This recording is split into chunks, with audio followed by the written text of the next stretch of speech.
আমাদের বড় হয়ে ওঠা মানেই তো রবি ঠাকুর।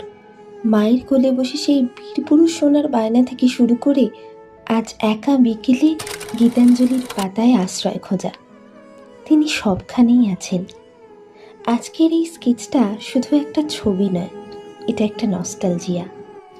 দেখুন, আমাদের ছোট নদী চলে আঁকেবাঁকে, কিংবা ঝুড়ি ভর্তি সেই উচ্ছে, বেগুন, পটল, মূলো, টাটকা আনাজপাতির গন্ধ।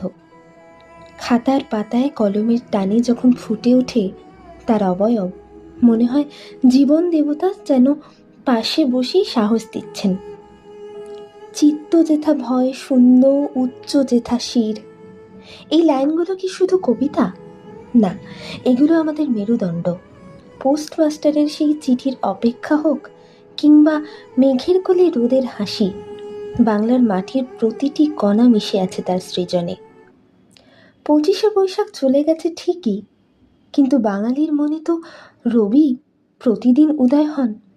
এই স্কেচবুকটা আসলে একটা কৃতজ্ঞতা স্বীকার সেই মানুষটার প্রতি, যিনি আমাদের কথা বলতে শিখিয়েছেন। হে কবি, তোমার চরণে আমাদের সশ্রদ্ধ প্রণাম, লহ প্রণাম।